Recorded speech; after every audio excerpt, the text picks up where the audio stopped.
I'm Owen Bigland. This is the Inside Edge video blog. Okay, I want to cover a number of topics on this one. I hope it doesn't get too unwielding. I want to try and keep it under 10 or 12 minutes, but sometimes it can go longer than that because there's a lot of moving parts with this that I want to talk about. I've been wanting to do this for a while based on some of the comments I get in my YouTube channel. It's a reoccurring comment I always get, and I get stuff on Twitter here as well. But this one really is going to be more about portfolio construction, or what I call the roadmap to wealth, the steps that you need to take to achieve financial success. And that could be retiring early or retiring at 65 comfortably.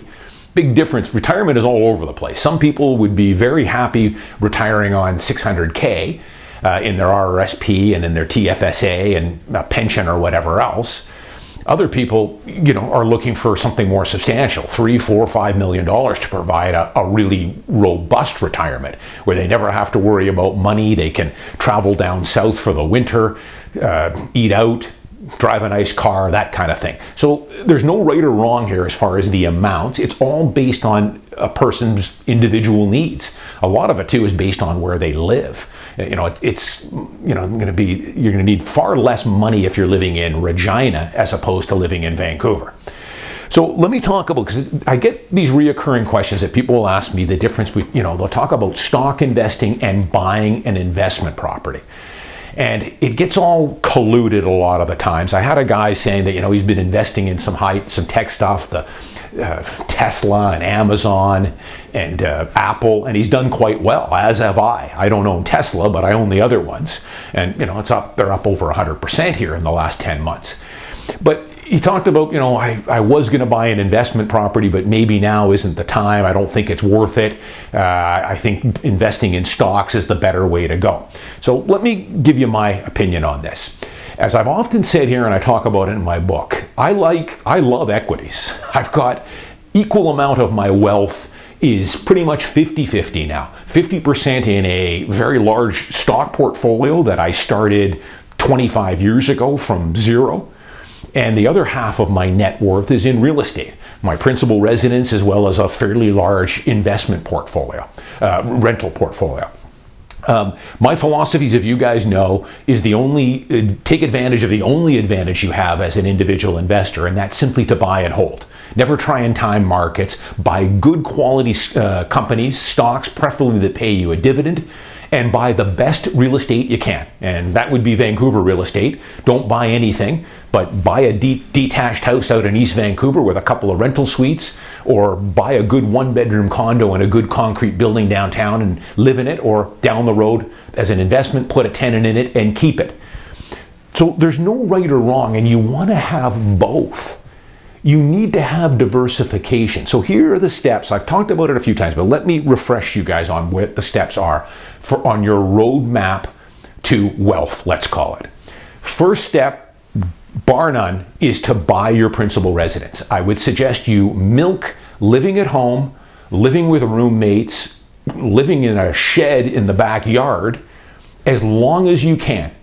Save the money for the down payment. That is the biggest hurdle you're going to have, because once you've got the down payment, it's smooth sailing after that. Your cost to own is not going to be much more than what it is to rent. But in the early years, you should be living way below your means. If your parents will have you, live at home for as long as you can. Or share a house with 4 other people. Or get a roommate in a 1-bedroom. And one of you lives in the living room and one takes the bedroom for a little extra money. But take advantage of these lower costs. That's the thing that a lot of people mix up. They'll live below their means, but they're not banking that money or saving it and investing it for the down payment.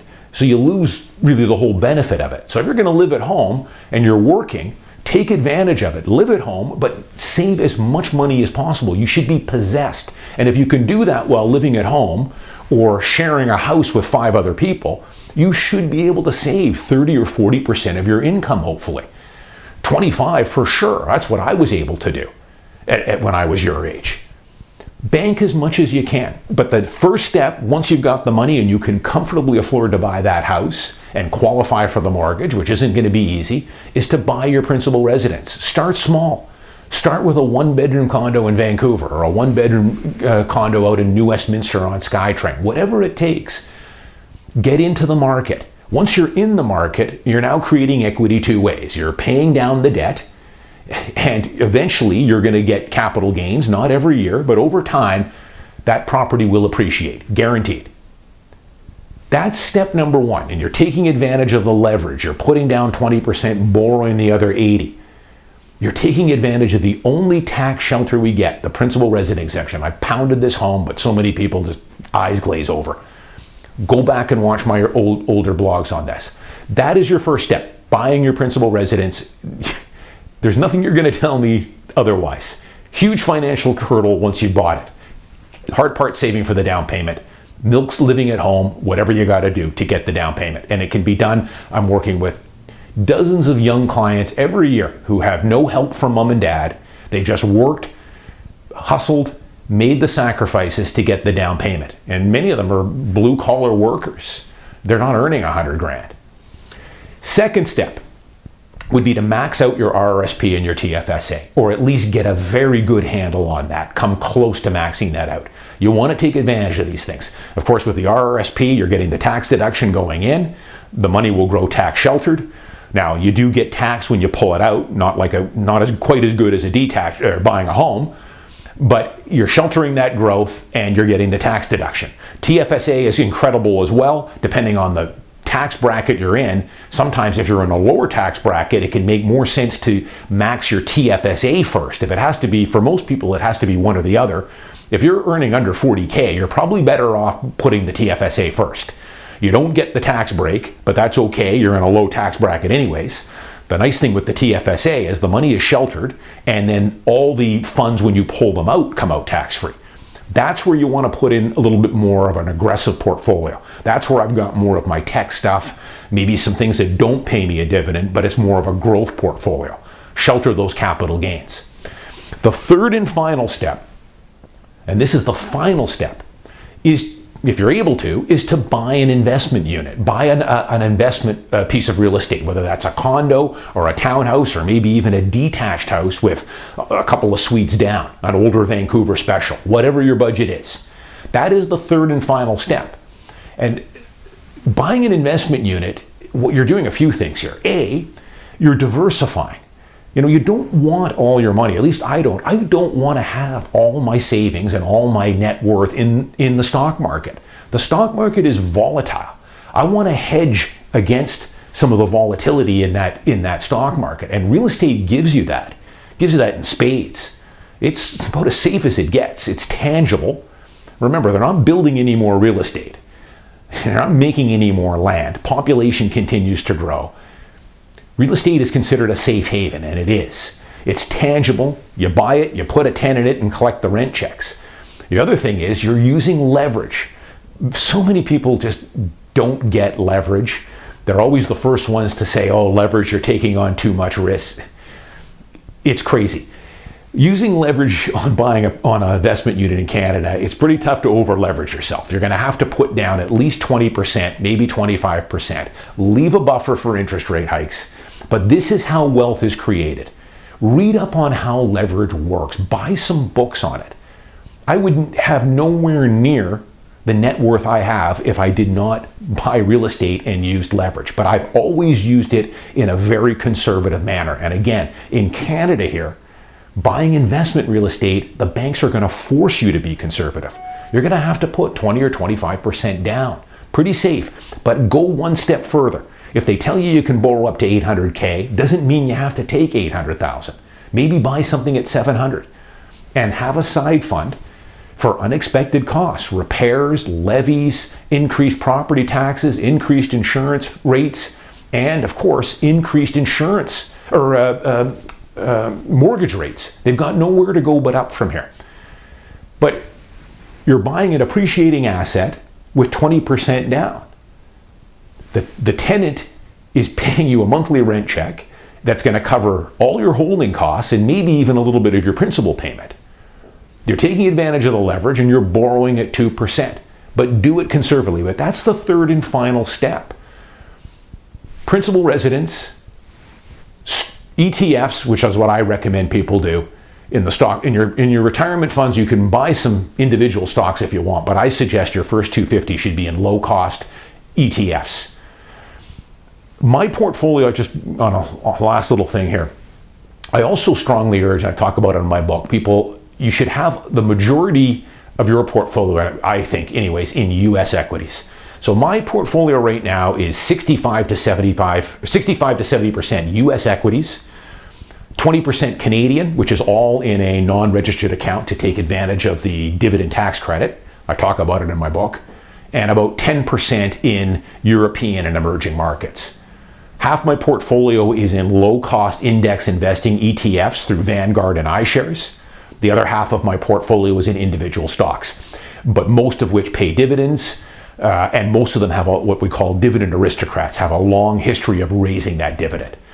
I would not suggest you get into individual stocks until you've got at least $250,000 in ETFs, and you want to spend the 100 hours or so learning the basics of how to analyze individual stocks and the dividends and the payout ratio and all the other stuff.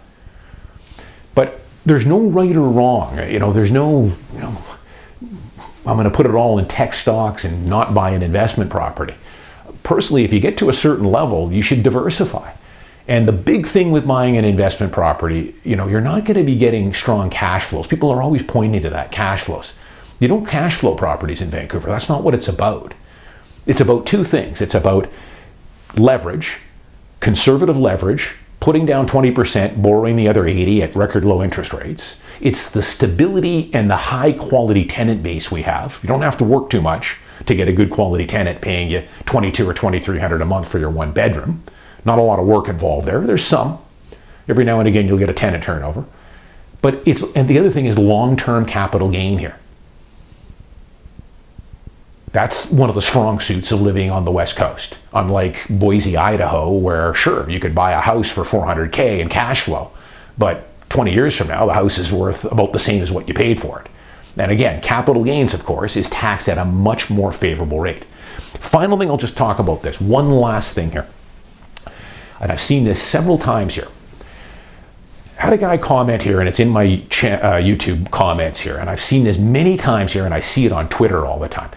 People will talk about, I'm getting into a higher tax bracket and it's not worth it to buy an investment property, or it's not worth it to invest anymore because, those dividends or the rent you're getting from your investment property is taxed at your full marginal tax rate. Well, yes, it is. After you take the deductions out, the net income from that is added to your working income and taxed at your marginal tax rate.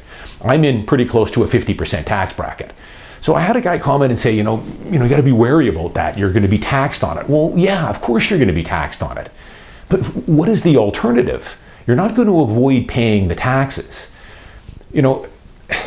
Having a high tax bill like I have and a lot of my clients have is a nice problem to have because it means you're earning a lot of money. What is the alternative? Not to have your money working for you, sitting on the couch and watch TV and just leave your money in a coffee can? You're letting the tail wag the dog with that. It's kind of like saying, well, gee, I would sure love to learn how to play the guitar. But, it's going to take me, thousands of hours to get proficient in playing the guitar. So, why bother? Listen, as I think it was Zig Ziglar or it might have been Earl Nightingale. He had something, he used to say, that don't let the work and the effort that it's going to take to achieve a goal, whether that's financial security or learning how to play guitar or whatever, dissuade you from embarking on that. Because the time will pass anyway. You may as well put it to good use. And that's the same thing when people say that I'm dissuaded from investing and putting my money to work because I have to pay tax on it. It's ridiculous. Being in a high tax bracket means that you're doing what you're supposed to be doing. It means you're earning a lot of money and you're successful. And that's a good thing. It's a good problem to have. And there is no alternative. The tax man is going to come calling no matter what. The tax man is calling you on your checking account or your daily interest account, even more so. There you're not earning anything. And there's taxing you at your full marginal rate. So never let the burden of taxes ever dissuade you from getting your money working for you because you have no hope. I've said this many times, and I know people think this sounds gruff and a little rough. It's tough love I'm giving you here. You will never save your way to any type of retirement, ever. There's not enough working hours in the day, and the tax man's going to tax you to death in fixed income. You need to get your money working for you. You need to get it into equities that will create a capital gain, which is much more favorable tax-wise, hopefully pay you a dividend as you go along and holding it. You need to get into real estate, which will allow you to shelter 100% of the gain in your principal residence. And then down the road, as I say, the final step is to get an investment unit. Take advantage of the leverage. That's how wealth is created. That's the only way you're going to ever have any type of retirement, unless you want to be living on pork and beans. But you can set the goal as high as you want, but never let taxes ever dissuade you from putting your money to work. It's a ridiculous analogy. I'm Owen Bigland. As always, thanks for watching. I'll see you next week.